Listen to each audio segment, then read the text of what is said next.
Welcome everyone to the Moisky News for June the 10th, 2020. Today I thought we would discuss London. Most importantly, what Sadiq Khan intends to do to tackle the racial inequality for one of the most diverse cities in the country. Or the most, based on the repeated slogans he puts out.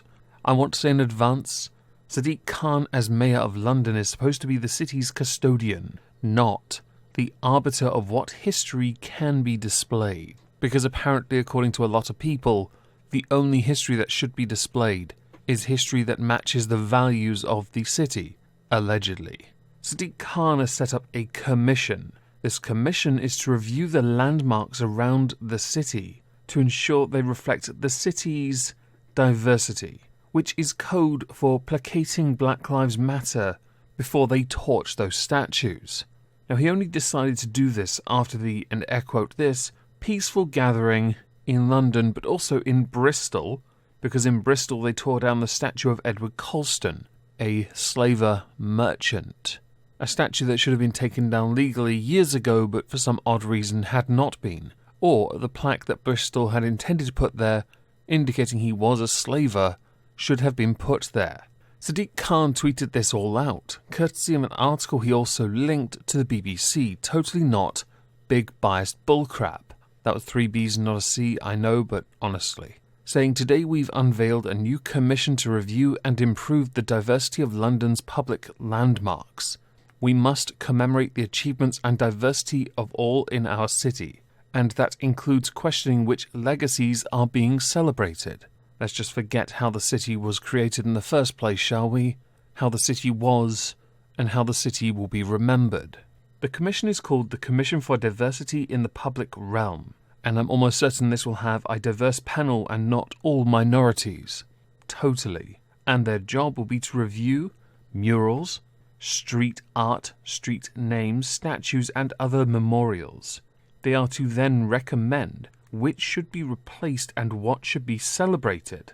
I look forward to the inevitable discussion about Winston Churchill, even though Khan has said no to this and wants to focus on those that owned slaves. And I also look forward to you all justifying only showing the good when we are hardly a perfect nation. I would argue the moment you tear down that history, you do run the risk of forgetting it. The statues, if they are to be removed, should be then placed in a museum, not thrown into a river. That is, after all, destruction of property. That is a crime. Sadiq Khan's justification is that Black Lives Matter has highlighted how London now in current year is not the Victorian London that it currently portrays, and should change to match London's more diverse fabric. And I can agree with that, but I also tend to think if you want to really make it a more diverse and inclusive city, you should just tear everything down and start again. Last thing you want are buildings that reflect the city's history, right? Because if you think long and hard about any of it, slavery is all over it. But I guess it only matters when it affects one particular demographic, right? Right. He does even concede that history is not perfect, and that this should be an opportunity for those to be educated on the good and the bad parts. Something which I can agree on. Teaching our children history is important, but they must all understand the good and bad. They must not be made to feel guilty because of the past, though, for they played no part in it. If you then want to shove down some of their throats that they are because they're white, born with an implicit bias, then you yourself are being inherently racist. Give everyone the same chance and treat no one differently. Apparently is a difficult concept.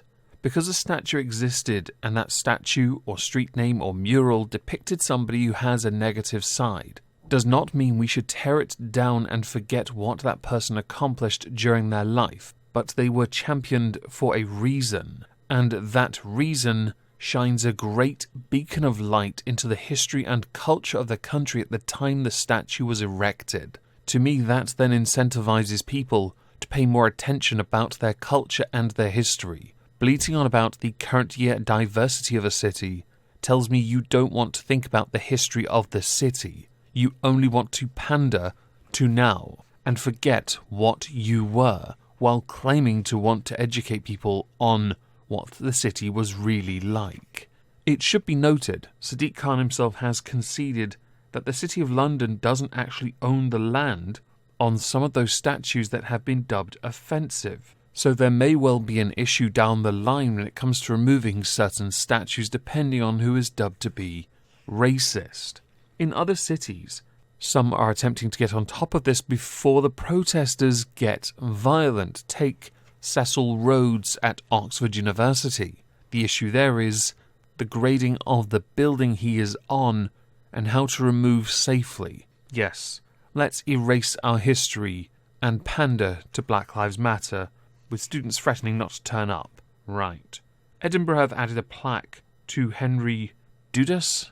I'm going to say that like that and hope I'm right. And Cardiff City Council leader has supported the removal of Sir Thomas Picton, which is a statue currently around the Civic Centre in Cardiff. I firmly believe you shouldn't erase your history. Simple as that. But if you're going to pander to BLM, go ahead.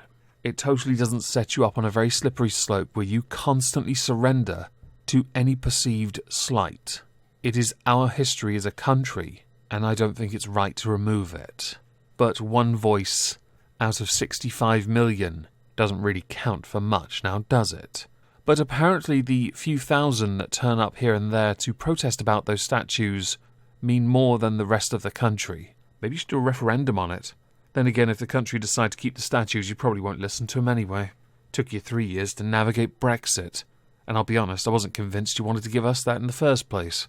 With this, I'm very much interested to know what you think, the statues that is, and Sadiq Khan's rather odd position. Along with this utter waste of money he calls a commission, i.e. the Commission for Diversity in the Public Realm. By that he means diversity in the City of London. So please do let me know in the comments down below.